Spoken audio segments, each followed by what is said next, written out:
हाय आर्मीज, आपका स्वागत है मेरे YouTube channel BTS Korean army 111 इन भोजपुरी सॉन्ग। तो आज मैं आपको माई माफिया वाइफी का पार्ट 13 बताऊंगी। तो चलिए स्टोरी स्टार्ट करते हैं। पिछले पार्ट में हमने देखा था कि जेके बहुत ज़्यादा ही परेशान होती है अपने माफिया वर्ड से, लेकिन माफिया वर्ड में जितने भी लोग थे जेके को बहुत पसंद करते थे, बहुत ज़्यादा ही प्यार करते थे और वो जो चाहती थी वही होता था, क्योंकि वो क्वीन थी माफिया वर्ल्ड की। तेकुक के रूम में ते वॉशरूम से नहाकर आया था, सिर्फ टॉवल में था और जेके बेड पर आराम से लेटी हुई थी। ते धीरे से उसके पास जाता है और उसे बहुत ज़्यादा ही टाइटली हग करता है। ते के छूने से जेके बहुत ज़्यादा ही हॉट फील करने लगती है, क्योंकि ते जब भी उसे टच करता है तो उसके टमी में बटरफ्लाई फ्लाई करने लगते हैं। उसे बहुत ज़्यादा ही शाय फील होता है। एक माफिया क्वीन जो कि ते के सामने हार जाती है, वो उसे अपना सब कुछ दे देती है और ते बहुत आराम से उसे हक करे हुए था और उसे टर्न करके कहता है, तो मैं कैसा लग रहा हूँ। ते जो नेकेड होता है, सिर्फ टॉवल में होता है, जेके उसे ही घूरने लगती है क्योंकि वो बहुत ज़्यादा ही हॉट और सेक्सी लग रहा था। ते को इस तरह से देखकर जेके बहुत ज़्यादा शॉक हो जाती है और वो अनजाने में ही अपने लिप्स को बाइट करती है और ते के चेस्ट को सक करने लगती है और उसे बाइट करती है, जैसे वो चाहती हो कि ते उसे डिस्ट्रॉय करे।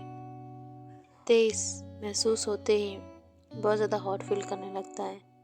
उसकी टॉवल अपने आप खुल जाती है। जेके और ज़्यादा शाय फील करने लगती है क्योंकि ते अब उसके सामने फुल्ली नेकेड होता है और ते बहुत ज़्यादा इसे डायरेक्टली कहता है, तो जाने मन, तुमने जो किया है अब उसकी रिस्पॉन्सिबिलिटी लो। तो जेके कहती है, yes daddy, I am ready, please fuck me right now. तो ते इतना ही सुनकर तुरंत से उसे किस करने लगता है और बहुत ही ज़्यादा उसे प्यार से किस करते हुए उसे टच कर रहा था। जेके बहुत ज़्यादा ही इंजॉय कर रही होती है। ते अपने टीथ की मदद से उसकी ड्रेस को अनबटन करता है और अपने टीथ की मदद से ही उसकी ड्रेस को निकाल देता है, जिससे जेके और ज़्यादा सिहर जाती है, उसे हॉट फील होता है। वैसे ही ते अपने माउथ से ही उसके सारे क्लोथ को रिमूव कर देता है, जो कि बहुत ज़्यादा ही हॉट होता है। ते के सामने अब जेके भी फुली नेकेड हो चुकी थी। अब ते अपने लिप्स और टीथ से जेके को मॉर्न करा रहा था, वो उसे जगह जगह बाइट कर रहा था, वो भी बहुत ही ज़्यादा सॉफ्टली और प्यार से, जिससे जेके बहुत ज़्यादा ही हॉट हो जाती है और वो रिक्वेस्ट करती है कि daddy please fuck me right now, अब मैं बर्दाश्त नहीं कर सकती। तो ते स्मार्ट करता है, बहुत ज़्यादा ही उसे खुशी मिलती है कि जेके इस तरह से बोल रही है। जो ते उसके पीछे पड़ा होता है, आज जेके उससे इस तरह से रिक्वेस्ट कर रही है कि जैसे वो राजा हो कहीं का, और ते राजा था भी, जेके का डैडी था। जेके बहुत ज़्यादा ही अनकंफर्टेबल होने लगती है, उसे बहुत ज़्यादा ही हॉट फील हो रहा था। तो जेके बिल्कुल भी बर्दाश्त नहीं कर पाती, वो ते का इंतज़ार नहीं करती, तुरंत ही उसे फ्लिप करके उसके ऊपर बैठ जाती है और खुद को सेटिस्फाइड करने लगती है। ते को और ज़्यादा मज़ा आ रहा था और वो कुछ नहीं करता, अब वो बस एंजॉय कर रहा था जो जेके कर रही थी। जेके बहुत ही स्लोली कर रही थी, जिससे ते बहुत ज़्यादा ही टीज हो रहा था, उसे बहुत ज़्यादा ही गुस्सा आ रहा था कि जेके इतनी स्लोली क्यों है। और वो तुरंत ही जेके को फ्लिप करता है और कहता है, तुमने बहुत मुझे टीज कर लिया, अब मेरी बारी है।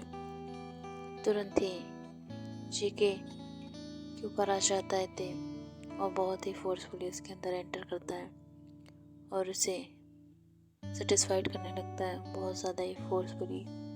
और जेके अब और ज़ोर ज़ोर से मौन करती है। दोनों का रूम ही साउंड प्रूफ होता है और जिस वजह से कोई उनकी आवाज़ नहीं सुन सकता है। जेके बहुत ज़्यादा ही खुश होती है ते को पाकर और ते भी जेके को। दोनों बहुत ज़्यादा ही देर रात तक एक दूसरे के साथ इंटीमेट होते हैं, फिर सो जाते हैं। नेक्स्ट मॉर्निंग में ते और जेके फ्रेश होकर ब्रेकफास्ट करते हैं और जेके ते से कहती है कि मुझे किसी काम से अपनी फ्रेंड से मिलना है। तो ते कहता है ठीक है जाओ, पर जल्दी आ जाना, शाम तक तुम मुझे मेरे बिस्तर पर चाहिए, या यूँ कहें तो मुझे अपनी बीवी का चेहरा शाम तक देखना है। तो ते ये बात मानकर जेके तुरंत ही हाँ बोल देती है और ते कहता है तो कब हम अपने आप को रिवील करने वाले हैं। तो जेके कहती है बस मुझे कुछ करने दीजिए, मैं चाहती हूँ कि मैं कुछ कर लूँ अपने जीवन में, इसीलिए आपके बराबर जब तक मैं नहीं हो जाती तब तक मैं अपने को रिवील नहीं करूँगी, अपने रिश्ते को।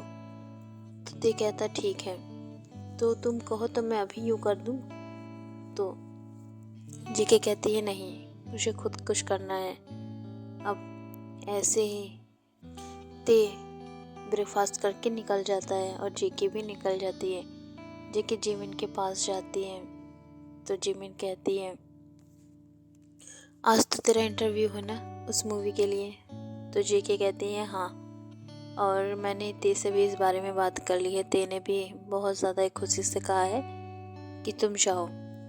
तो जेके की बात सुन के जिमिन कहती है हाँ मुझे पता है, ते तुझसे बहुत ज़्यादा प्यार करता है, और ये बता तूने उसे अपनी सच्चाई बताई कि नहीं।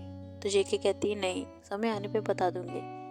अब दोनों ही रेडी होकर जिमिन और जेके निकल जाती हैं और जहाँ पर शूटिंग हो रही थी उस जगह पहुँच जाती हैं।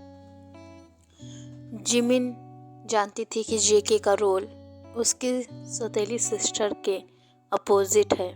मेन रोल उसकी सौतेली सिस्टर का होता है और जेके को साइड एक्टर यानी कि मस्तानी जैसा रोल प्ले करना होता है, जो कि मेन कैरेक्टर से ज़्यादा इम्पोर्टेंट होता है। और ये जेके बहुत अच्छी तरीके से जानती थी। और जैसे ही जेके वहाँ पहुँचती है, देखती है बहुत सारे लोग होते हैं जो टेंशन में बैठे होते हैं कि उनका सिलेक्शन होगा या फिर नहीं। और जेके आराम से जाकर बैठती है और अपने एक्टिंग और अपने जो नोट्स होते हैं उन्हें पढ़ रही होती है, स्क्रिप्ट। उसको पढ़ने के बाद वो बिल्कुल ही कॉन्फिडेंट थी।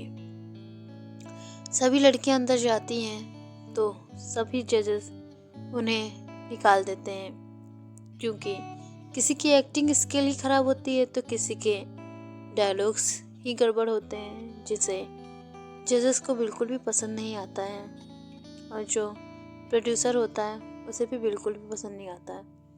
और जैसे जेके एंट्री करती है तो उसके लुक से ही उन्हें ऐसा लगता है कि शायद ये कुछ अलग करेगी, और वो बहुत ही मुश्किल पार्ट प्ले करती है जिसको किसी ने भी प्ले नहीं किया था, जिसको सुनने के बाद ही प्रोड्यूसर समझ जाता है और कहता है कि ठीक है आप फिल्म में काम करेंगी।